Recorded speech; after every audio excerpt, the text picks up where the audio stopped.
আজ আমি রান্না করব কচুর লতি। এখানে লতিগুলো আমি ধুয়ে পরিষ্কার করে নিয়েছি, তারপর আমি আঁশগুলো ছাড়িয়ে নিয়েছি। দেখতেই পাচ্ছেন লাল লাল ছিল, এখন সবুজ সবুজ হয়ে গেছে বেশ অনেকটা পরিমাণে। এখানে আমি পেঁয়াজ কুচিয়ে নিয়েছি, টমেটোও কুচিয়ে নিয়েছি। তারপর কড়াইতে জল দিয়ে লবণ আর হলুদ দিয়ে দিলাম। তারপর একটু নেড়ে চেড়ে দিয়ে আমি পরিষ্কার করা কচুর লতিগুলো এখন দিয়ে দিলাম। তারপর এখন আমি আবারও একটু নেড়ে চেড়ে ঢাকা দিয়ে দেব প্রায় 10 মিনিটের জন্য। তারপর আমি খুলে দেখে নেব এখন কচুর লতিগুলো সেদ্ধ হয়ে গেছে। এখানে আঠাগুলো ছেড়ে দিয়েছে বলে কড়াইয়ের গায়ে লেগে আছে। তো এখন আমি এগুলো জল থেকে তুলে নিলাম। তারপর কড়াই পরিষ্কার করে দিয়ে দিলাম বেশ কিছুটা পরিমাণে সরিষার তেল। তারপরে দিয়ে দিলাম গোটা জিরা, তারপরে দিয়ে দিলাম গোটা শুকনো লঙ্কা, তারপরে দিলাম তেজপাতা।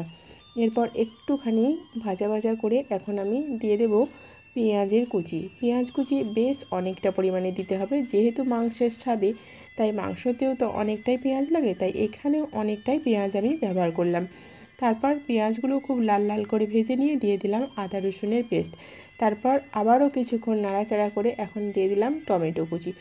এরপর এর মধ্যে দিয়ে দিলাম চেরা কাঁচা লঙ্কা। তারপর একটু নাড়াচাড়া করে এখন টমেটোগুলো যাতে খুব সহজে গলে যায় সেই জন্য দিয়ে দেব লবণ। তারপরে দিয়ে দিলাম হলুদ, এরপরে দিলাম লঙ্কার গুঁড়ো, তারপরে দিলাম জিরা গুঁড়ো। এখানে মশলাগুলো শুকনো কড়াই নাড়াতে থাকলে কড়াইতে লেগে যেতে পারে, তাই আমি আগে থেকেই একটু জল দিয়ে দিলাম। এরপর ততক্ষণই কষাতে থাকবো যতক্ষণ পর্যন্ত মশলা থেকে তেল ছেড়ে না দেয়। তো তেল ছেড়ে দিয়েছে দেখতেই পাচ্ছেন। এরপর আমি সিদ্ধ করে রাখা কচুর লতিগুলো দিয়ে দিলাম। তারপর আমি বেশ কিছুক্ষণ কষাতে থাকবো। কষাতে থাকলে সবজির কাঁচা ভাবটা যেমন কমে যায় বা ফ্লেভারটা যেমন চেঞ্জ হয়, সেই রকম মশলাগুলো মেল্ট হতে থাকে, তাই তরকারির স্বাদ অনেক গুণে বেড়ে যায়। এখানে একটা কথা বলে রাখি, কচুর লতি রান্না খেলে অনেক সময় গলা চুলকানোর প্রবণতা দেখা যায়।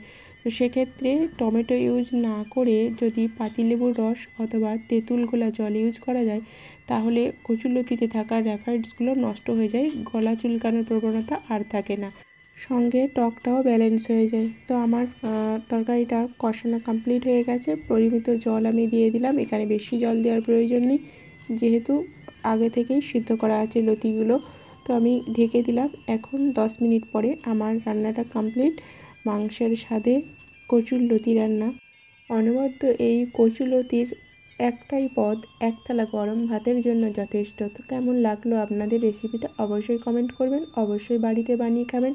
সুস্থ থাকবেন, ভালো থাকবেন। আবারও দেখা হচ্ছে পরবর্তী ভিডিওতে নতুন একটা রেসিপির সঙ্গে।